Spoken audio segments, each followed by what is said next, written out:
जय श्री कृष्णा दोस्तों, स्वागत है आपका हमारे चैनल में। तो आज हम कार्तिक मास के दूसरे दिन की कथा सुनाने जा रहे हैं। तो शुरू करते हैं आज की कथा।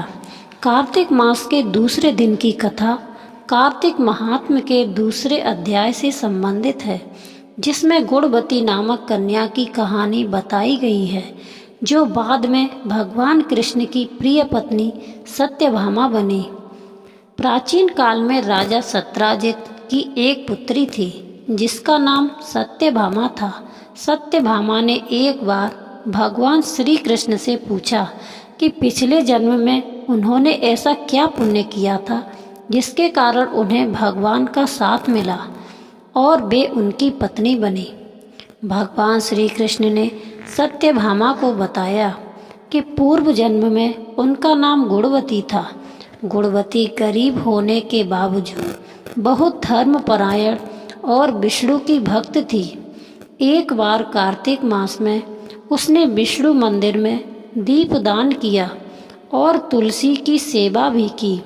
उस दीपदान और भक्ति के प्रभाव से अगले जन्म में उसे अतुलनीय सुंदरता और वैभव मिला। कार्तिक मास के एकादशी व्रत के प्रभाव से वह अगले जन्म में राजघराने में पैदा हुई। उसने आजीवन कार्तिक मास के व्रत और उपवास किए, जिसके फलस्वरूप उसे स्वयं भगवान विष्णु की पत्नी बनने का सौभाग्य प्राप्त हुआ। इस कथा का महत्व यह कथा बताती है कि सच्ची श्रद्धा और भक्ति के साथ किए गए छोटे से छोटे कर्म भी बड़े फल देते हैं। कार्तिक मास में दीपदान और तुलसी सेवा का विशेष महत्व है, जो व्यक्ति को भगवान के समीप ले जाता है। जो व्यक्ति श्रद्धापूर्वक कार्तिक मास के नियमों का पालन करता है, उसे सुख समृद्धि और मोक्ष की प्राप्ति होती है। इस तरह कार्तिक मास के दूसरे दिन की कथा व्यक्ति को भक्ति, दीपदान और व्रत के महत्व का संदेश देती है।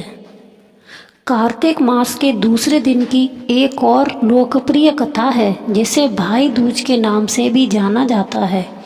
कार्तिक मास के शुक्ल पक्ष की द्वितीया को यह कथा सुनी जाती है, जो यम और यमुना की कहानी से जुड़ी है।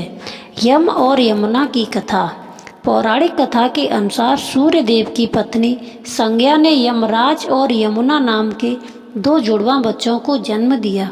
हालांकि संज्ञा अपने बच्चों को छोड़कर चली गई और उनकी जगह छाया ने ले ली।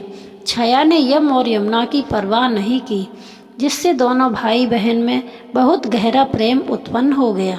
यमुना ने शादी के बाद भी अपने भाई यम से बहुत प्यार किया और उनसे मिलने का बेसब्री से इंतजार करती थी।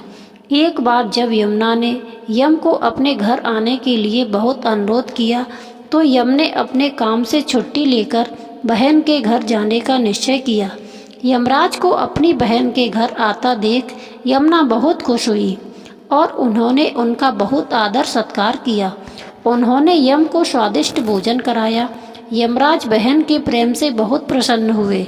यमराज ने यमुना से कहा कि वह उनसे जो चाहे वरदान मांग सकती है। यमुना ने वरदान में मांगा कि भाई दूज के दिन जो भी बहनें अपने भाई को आदर सत्कार और प्रेम से भोजन कराएं, उसे यमलोक का भय ना हो और उसके भाई को लंबी उम्र मिले। यमराज ने यमुना की बात मान ली और वरदान दिया कि भाई दूज के दिन जो भी भाई बहन एक दूसरे को सम्मान करेंगे और यमुना में स्नान करेंगे, उन्हें यमलोक का भय नहीं रहेगा। कथा का सार यह कथा भाई बहन के पवित्र रिश्ते को दर्शाती है और बताती है कि कैसे इस दिन पूजा और सम्मान करने से भाई बहनों की लंबी आयु और सुख की प्राप्ति होती है।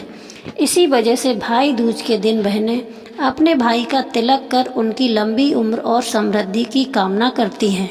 जय श्री कृष्णा। राधे राधे।